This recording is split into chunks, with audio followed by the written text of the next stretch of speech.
नमस्कार, आप देख रहे हैं न्यूज़ 1 इंडिया और मैं हूं आपके साथ सपना शर्मा। शुरुआत बड़ी खबर से करते हैं। लखनऊ से बड़ी खबर मिल रही है। बीजेपी की पसमानदा स्नेह यात्रा आज से शुरू। बीजेपी के राष्ट्रीय मुख्यालय से यात्रा की शुरुआत होगी। दोपहर 2 बजे जेपी नड्डा इस यात्रा का शुभारंभ करेंगे।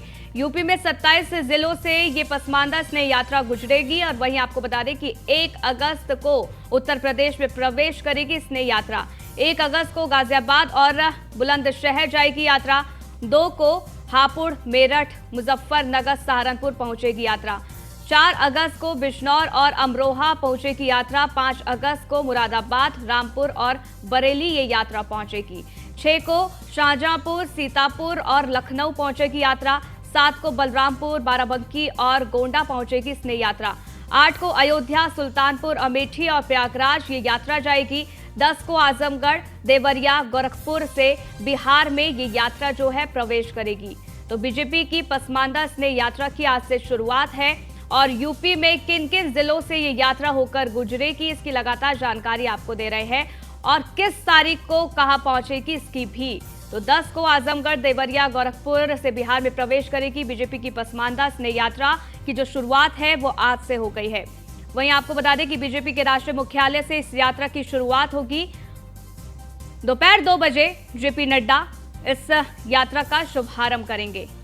यूपी में 27 जिलों से ये यात्रा गुजरने वाली है। अश्विनी हमारे संवाददाता जुड़ गए, उनसे जरा जानकारी ले लेते हैं। अश्विनी, ये यात्रा पसमानदाओं को साधने के लिए की जा रही है, साफ तौर पर ये दिख रहा है। यूपी के 27 ऐसे जिले हैं जहां से होकर गुजरेगी। हालांकि इसको लेकर किस तरीके की तैयारियां आप देख पा रहे हैं?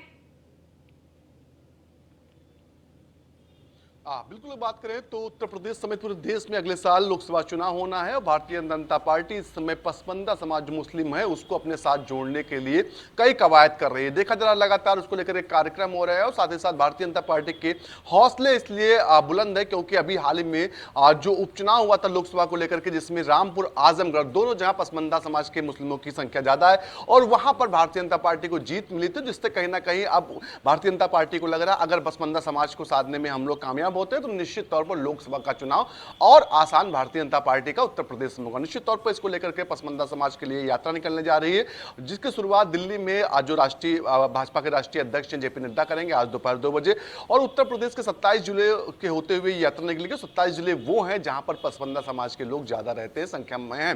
निश्चित तौर पर 1 अगस्त को यूपी में ये यात्रा है एंट्री करेगी।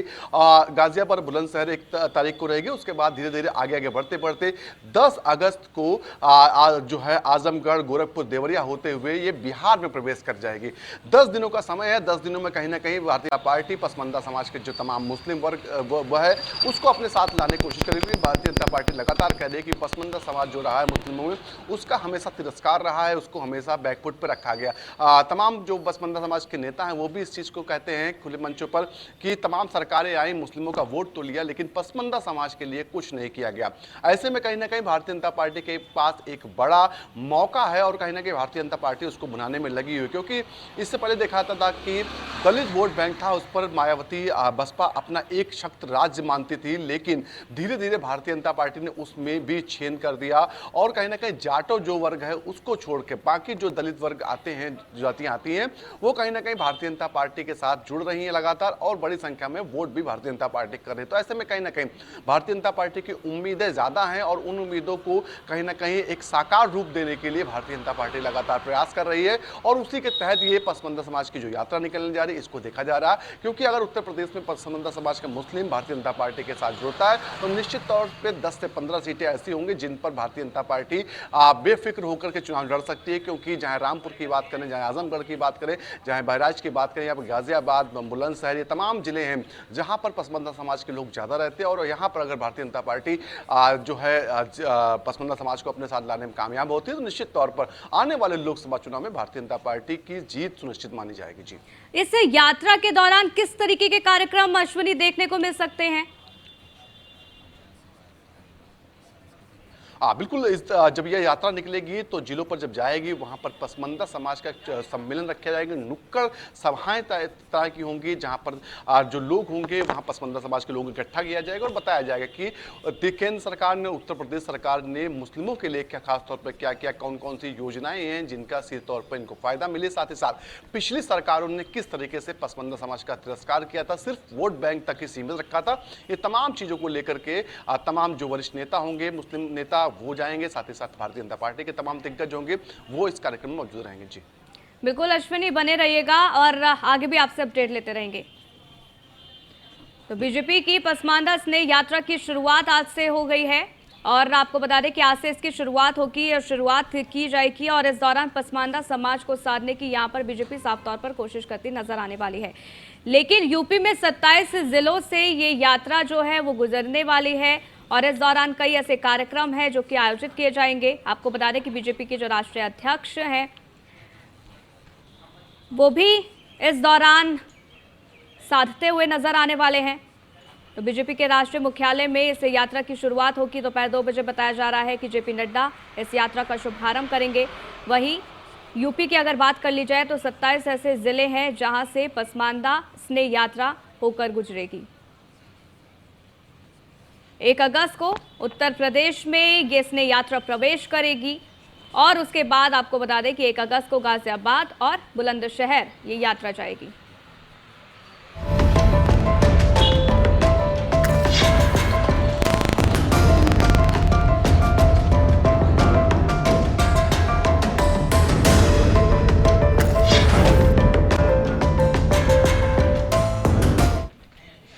वहीं लखनऊ से खबर है जहां किसान सम्मान निधि के लाभार्थियों को तोहफा आज मिलने जा रहा है। पीएम मोदी आज जारी करेंगे किसान सम्मान निधि। किसान सम्मान निधि की 14वीं किस्त आज जारी होगी। वहीं यूपी के 1.86 करोड़ किसानों के खातों में जो किस्त है वो ट्रांसफर की जाएगी। हालांकि आपको ये भी बता दें कि किसानों के खातों में 1167.41 करोड़ ट्रांसफर होंगे पैसे और इसके साथ ही किसानों से सीधे वर्चुअली संवाद यहां पर प्रधानमंत्री नरेंद्र मोदी करते नजर आएंगे और इस दौरान क्या कुछ कहा जाएगा, किस तरीके से संवाद होगा, उसकी हर एक तस्वीर आप तक पहुंचाएंगे और वो तस्वीर अपने आप में बेहद खास होगी क्योंकि किसानों को ये बड़ा तोहफा है।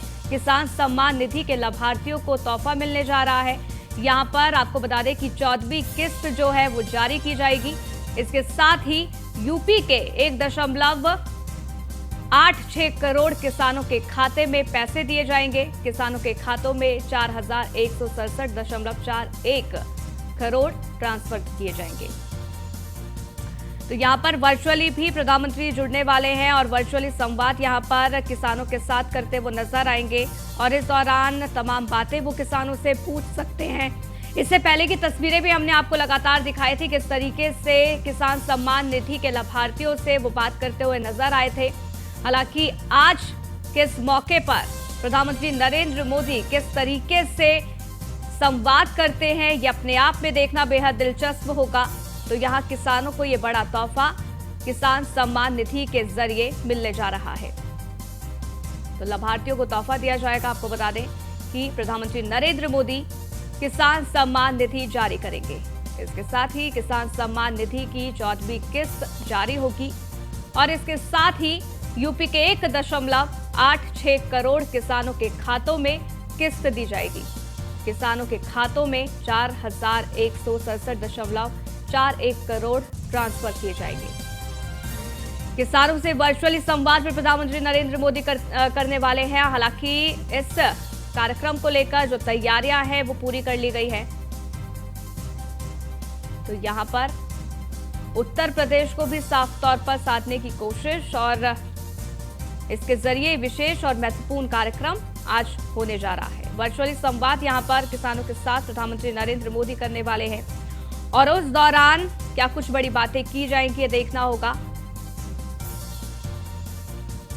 14वीं किस्त ये है जो कि जारी की जाएगी। किसान सम्मान निधि के लाभार्थियों को ये बड़ा तोहफा प्रधानमंत्री नरेंद्र मोदी के हाथों दिया जाना है।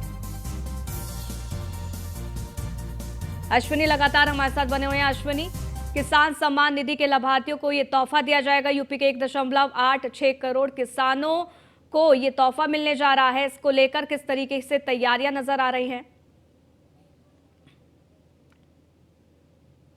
केंद्र में 2014 में जब भारतीय जनता पार्टी की सरकार बनी थी, बतौर प्रधानमंत्री नरेंद्र मोदी ने जो शपथ ली थी, उसके बाद से किसानों की हालत को सुधारने के लिए उन्होंने किसान सम्मान निधि शुरू की थी। निश्चित तौर पर किसान निधि सम्मान निधि के तहत हर 4 महीने में एक 2,000 रुपए की किस्त आती है, जिससे सीधे तौर पर किसानों के खातों में जाती है और वो कहीं ना कहीं इससे फायदा किसानों को मिलता है। निश्चित तौर पर आज 14वीं किस्त है जो प्रधानमंत्री रिलीज करेंगे। निश्चित तौर पर इस दौरान उत्तर देश के लमसम 8 करोड़ 53 लाख किसानों को फायदा मिलेगा। साथ ही साथ उत्तर प्रदेश के 1 करोड़ 86 लाख लोगों को इसका फायदा मिलेगा। निश्चित तौर पर इस दौरान 41 लाख 67 हजार करोड़ के लगभग में यहाँ जो है पैसा रिलीज किया जाएगा, जो सीधे किसानों के खातों में डिबिट होगा। निश्चित तौर पर क्योंकि देखा जाता है कि किसानों को लेकर के सरकार तमाम वादे तो करती है, लेकिन सीधे तौर पर उसका फायदा नहीं मिलता। लेकिन प्रधानमंत्री ने उसका एक तरकीब निकाली कि सीधे क्यों ना किसानों के खातों में पैसा भेजा जाए, जिससे किसान भी खुश रहेंगे और बीच में जो बिचौलिया होते थे वो नहीं बीच में आ पाएंगे। निश्चित तौर पर क्योंकि अब धान की बुआई समय हो रही है, किसानों को सख्त इस समय पैसों की जरूरत होती है और ऐसे समय पर जब कुछ सहायता मिलती है, आर्थिक सहायता, तो कहीं ना कहीं किसानों का जो चेहरा है वो खिल जाता है। निश्चित तौर पर आज प्रधानमंत्री जो है किस्त रिलीज करेंगे। इस दौरान तमाम मंत्री हैं, सूर्य प्रताप शाही जो उत्तर प्रदेश के कृषि मंत्री खुद हैं, वो पड़ोसी जिला है लखनऊ का बाराबंकी, वहाँ मौजूद रहेंगे। साथ ही साथ कपिल देव मुजफ्फरनगर में रहेंगे, हाथरस में अनूप वाल्मीकि रहेंगे। इस तरह के तमाम जो मंत्री हैं अलग अलग जिलों में रहेंगे। इस दौरान प्रधानमंत्री जो है तमाम किसान होंगे, उनसे संवाद भी वर्चुअली रूप से करेंगे, उनसे हालचाल पूछेंगे और कहीं ना कहीं किसानों के लेकर के सरकार की जो नीति है, जो दिशा है, वो क्या वो सही दिशा में जा रही है, इसको लेकर भी किसानों से चर्चा कर सकते हैं प्रधानमंत्री। क्योंकि अमूमन देखा जाता है प्रधानमंत्री का जो फीडबैक कोई योजना होती है उसके लाभार्थियों से फीडबैक लेते हैं कि वाकई में क्या उसका फायदा उनको मिल रहा है कि नहीं मिल रहा। अमूमन इससे पहले देखा जाता किसानों के लिए तमाम योजनाएं तो आती थी, लेकिन कहीं ना कहीं बिचौलिए जो होते थे, वो अधिकारी जो होते थे, वो योजनाओं को किसानों तक नहीं पहुंचने देते थे, जिसका नुकसान सरकार को भी होता था, साथ ही साथ किसानों को वो होता था। इन बिचौलियों को समाप्त करके कहीं ना कहीं केंद्र सरकार ने सीधे किसानों से संवाद स्थापित किया है और उसी का नतीजा है कि लगातार भारतीय जनता पार्टी की सरकारें अलग अलग राज्यों में बन रही हैं। उत्तर प्रदेश सरीखा जो जिला है, जहां कहा जाता है कि उत्तर प्रदेश फतह करना पूरे देश को फतह करने के बराबर है, तो ऐसे में कहीं ना कहीं उत्तर प्रदेश में लगातार दूसरी बार सरकार वापसी करना तो बड़ी बात है। क्योंकि जिस समय विधानसभा चुनाव 2022 में उत्तर प्रदेश में हुए थे, उस दौरान कहा जा रहा था कि किसान काफी नाराज है, लेकिन जब रिजल्ट आए तो सब कहीं ना कहीं चौकन्ने रह गए। क्योंकि जिन जगहों पर किसानों को साधने की उस समय भी कोशिश की गई थी और अब भी यहाँ पर कोशिश की जाएगी अश्विनी, क्योंकि लोकसभा चुनाव 2024 भी है और उत्तराखंड पर तौर पर फोकस भी है, इसके साथ ही उत्तर प्रदेश पर भी फोकस है और तमाम राज्यों पर भी तमाम फोकस यहाँ पर बीजेपी का रहने वाला है। क्योंकि यहाँ पर जो लक्ष्य है वो बड़ा है, उत्तर प्रदेश में 80 सीटें जीतनी है। अब देखना होगा कि क्या कुछ होता है और आज किस तरीके से संवाद प्रधानमंत्री नरेंद्र मोदी करते नजर आते हैं। अश्विनी बने रहिएगा, माफ कीजिएगा, आपका बहुत बहुत शुक्रिया तमाम जानकारी हम तक साझा करने के लिए।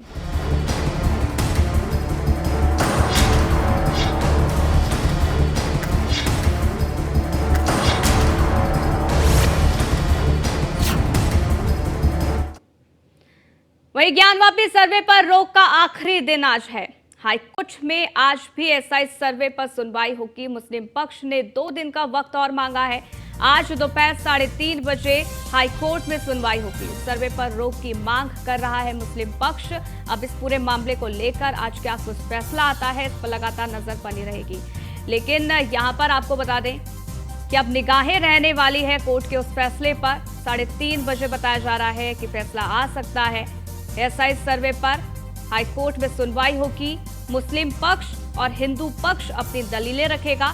एसआई सर्वे को लेकर ये जो पूरा मामला है, अब क्या ज्ञानवापी परिसर में एसआई सर्वे होगा या नहीं, इसको लेकर हो सकता है कि आज स्थिति साफ हो जाए। हालांकि हाईकोर्ट क्या कुछ फैसला सुनाएगा देखना होगा, लेकिन ये जो लड़ाई है वो लंबी रहने वाली है। क्योंकि किसी के भी पक्ष में अगर फैसला आज सुनाया जाता है तो उसके बाद अपीलों का दौर भी शुरू हो जाएगा, उसके बाद और अपीलें की जाएंगी। हालांकि सर्वे पर रोक की मांग लगातार मुस्लिम पक्ष कर रहा है, जबकि हिंदू पक्ष की तरफ से ये कहा जा रहा है कि ज्ञानवापी परिसर में एसआई सर्वे होना चाहिए। ज्ञानवापी विवाद आखिरकार है क्या? करीब 30 साल पुराना है ज्ञानवापी श्रृंगार गौरी का ये विवाद। वहीं आपको बता दें कि ज्ञानवापी मस्जिद काशी विश्वनाथ मंदिर के पास है। वह इसके साथ ही आपको बता दें कि हिंदू पक्ष का दावा है कि महाराजा विक्रमादित्य ने मंदिर बनवाया था, तो वही मंदिर का एक हिस्सा तोड़कर मस्जिद बनाया गया, इसका दावा यहां पर किया गया है। इसके साथ ही औरंगजेब ने 1669 में कराया मस्जिद का निर्माण। 1991 में स्थानीय पुजारियों ने वाराणसी अदालत का रुख किया। हिंदू पक्ष ने ज्ञानवापी में पूजा करने की अनुमति मांगी। मुस्लिम पक्ष ने हिंदू पक्ष की दलील को गलत बताया। तो क्या पूरा विवाद है, इसकी लगातार जानकारी आपको दे रहे हैं, क्योंकि यहां पर हिंदू पक्ष की अपनी दलीलें हैं और मुस्लिम पक्ष की अपनी अलग दलीलें हैं। हालांकि ज्ञानवापी विवाद पर हिंदू पक्ष की क्या कुछ दलीलें हैं, इसकी जानकारी आपको दे रहे हैं। यहां पर मंदिर तोड़कर मस्जिद बनी, ये हिंदू पक्ष का कहना है। इसके साथ ही आपको बता दें कि जो 5 महिलाएं हैं, उन्होंने कोर्ट में अर्जी दी थी और श्रृंगार गौरी के दर्शन, उनकी पूजा की मांग की थी। बाद में ये पूरा मामला बढ़ने लगा और कई पक्ष इस दौरान सामने आने लगे। कोर्ट के आदेश पर मस्जिद की जांच शुरू हुई तो शिवलिंग जैसा ढांचा वजू खाने में मिला, जिसके बाद ये मामला और भी ज्यादा गर्मा गया। हिंदू पक्ष ने इसे शिवलिंग बताया तो मुस्लिम पक्ष ने इसे फव्वारा बताया। इसके साथ ही इस बीच एक याचिका कोर्ट में एएसआई सर्वे को लेकर भी डाली गई कि एएसआई सर्वे कराया जाए ताकि हकीकत सामने आए, जिसका मुस्लिम पक्ष ने विरोध किया। तो क्या सर्वे से सच आएगा, ये भी सवाल अपने आप में बहुत बड़ा है। जिसके बाद कोर्ट ने, दोनों पक्षों ने अपनी दलीलें पेश की कोर्ट में, जिसके बाद कोर्ट ने अपना फैसला सुनाया।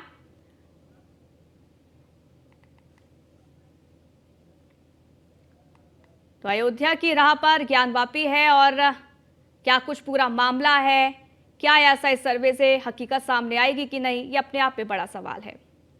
लखनऊ से खबर है, केजीएमयू में माटी अस्पताल का उद्घाटन डिप्टी सीएम ब्रजेश पाठक करेंगे अस्पताल का उद्घाटन, ये बड़ी जानकारी है। PET CT scan solar panel का भी शुभारंभ किया जाएगा। आज सुबह 10 बजे ब्राउन हॉल में कार्यक्रम होगा। मंत्री के शर्मा, मंकेश्वर शरण सिंह इस दौरान मौजूद रहने वाले हैं। तो केजीएमयू में माटी अस्पताल का उद्घाटन किया जाएगा। डिप्टी सीएम इसका उद्घाटन करने वाले हैं। मंत्री के शर्मा, मंकेश्वर शरण सिंह इस कार्यक्रम के दौरान, उद्घाटन कार्यक्रम के दौरान मौजूद रहने वाले हैं।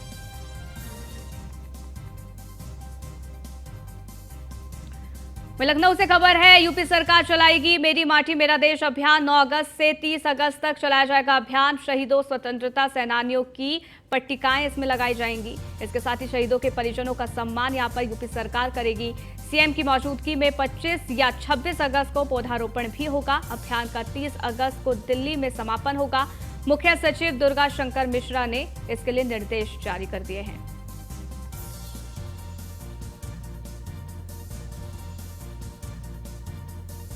लखनऊ से खबर है, जहां यूपी के मदरसों से जुड़ी बड़ी खबर मिल रही है। आज जारी होगा यूपी मदरसा बोर्ड का रिजल्ट। अल्पसंख्यक कल्याण मंत्री रिजल्ट जारी करेंगे। मदरसा बोर्ड के चेयरमैन भी इस दौरान मौजूद रहने वाले हैं। 1.25 लाख से ज्यादा छात्रों का रिजल्ट आने वाला है। मदरसा बोर्ड की वेबसाइट पर ये जो रिजल्ट है वो जारी होगा, यानी कि तमाम छात्र अपना रिजल्ट इस वेबसाइट के जरिए देख सकते हैं।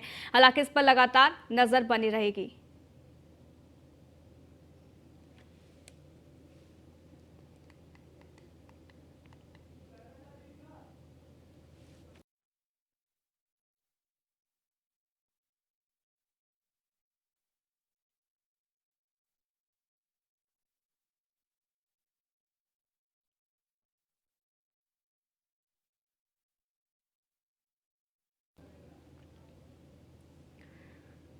वहीं गाजियाबाद के मोदी नगर में एक युवक के बीमार बेटे के इलाज और पैसे देकर धर्म परिवर्तन का प्रयास किया जा रहा था। पुलिस ने मामले में मिली शिकायत की जांच के बाद धर्म परिवर्तन कराने वाले हापुड़ के रहने वाले एक पति पत्नी के खिलाफ मुकदमा दर्ज कर दिया था और हापुड़ निवासी आरोपी शख्स को गिरफ्तार कर लिया है, जबकि मामले की दूसरी आरोपी उसकी पत्नी अभी भी फरार है, जिसकी तलाश में पुलिस लगातार जुटी हुई है। बताया ये जा रहा है कि गिरफ्तार शख्स बीते कई सालों से गरीब और अनुसूचित जाति और अनुसूचित जनजाति के लोगों को पैसे का लालच देकर उनका धर्म परिवर्तन करा रहा था। हिंदू धर्म से पैसे का लालच देकर ईसाई धर्म में परिवर्तन ये गैंग चला रहा था। हालांकि आरोपी को लगातार देश के अन्य राज्यों के साथ ही विदेश से भी पैसे मिलने की बात भी पुलिस जांच में सामने आई है और अब पुलिस इस पूरे मामले की और भी ज्यादा गंभीरता से जांच कर रही है। दिनांक 23 जुलाई को आशीष, जो कि शाहजहांपुर थाना क्षेत्र मोदी नगर के रहने वाले हैं, उनके द्वारा सूचना दी गई कि इनके सामने ही रोहित का घर है। इनके घर पे कुछ लोग इकट्ठा हैं जो कि धर्मांतरण कराने की प्रक्रिया कर रहे हैं वहाँ पे। इस सूचना पे उनके द्वारा तहरीर भी दी गई, इसकी लिखित तहरीर भी मिली थी। इस पे प्राथमिक जांच की गई। जांच के आधार पर दिनांक 24 जुलाई को इसमें एक अभियोग विधि विरुद्ध धर्मांतरण अधिनियम के अंतर्गत पंजीकृत किया गया। दिनांक 23 जुलाई को तो यादराम भाटिया हमारे संवाददाता जुड़ गए, उनसे जरा जानकारी ले लेते हैं। यादराम, पैसों का लालच देकर यहां धर्म परिवर्तन का खेल खेला जा रहा था। जिस आरोपी की गिरफ्तारी हुई है, क्या उससे पूछताछ में कुछ निकलकर सामने आया है? आखिरकार क्यों इस तरीके से धर्म परिवर्तन ये करा रहे थे?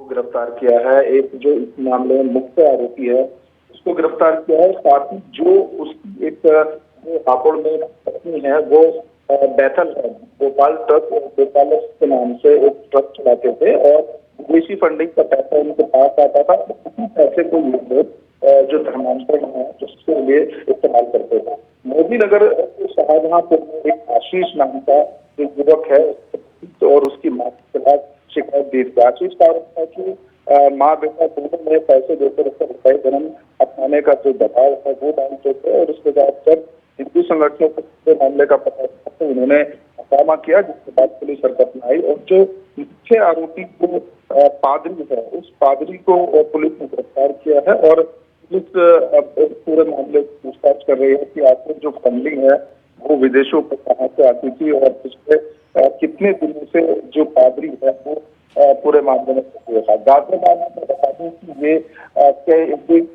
नया मामला नहीं है, चाहे अजीनगर हो, चाहे लोरी हो, चाहे हो, तमाम इलाके हैं और मोदी नगर में तमाम ऐसे इलाके जहाँ पर धर्मांतरण वो बड़े पैमाने पर चल रहा था और मुस्लिम बनाने के साथ साथ जो ईसाई धर्म अपनाने का जो दबाव है वो लोगों पर बनाया जा रहा था। चाहे वो दबाव बनाकर हो, चाहे वो पैसों का लालच देकर, कहीं न कहीं जो हिंदुओं का जो धर्म परिवर्तन करने का जो मामला है वो लगातार जिले में चल रही है। हालांकि पुलिस जो मामले में 1 by 1 कार्रवाई जरूर कर रही है, लेकिन इतने बड़े पैमाने पर पिछले लंबे समय तक चल रहा था ये कहीं ना कहीं हैरानी वाली बात है।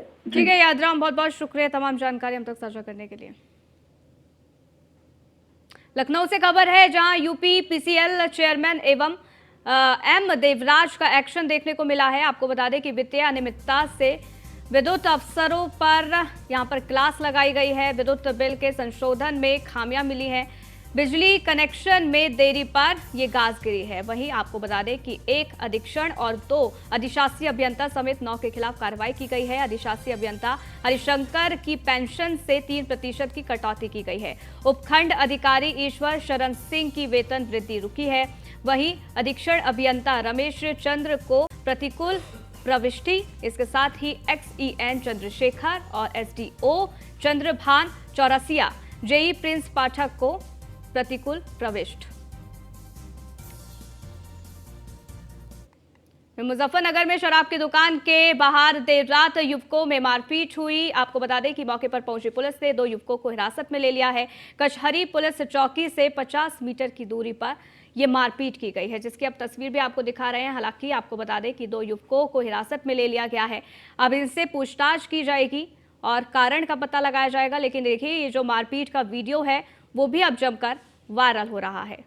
हालांकि इस पूरे मामले में पुलिस ने एक्शन लिया है और 2 लोगों को गिरफ्तार कर लिया है।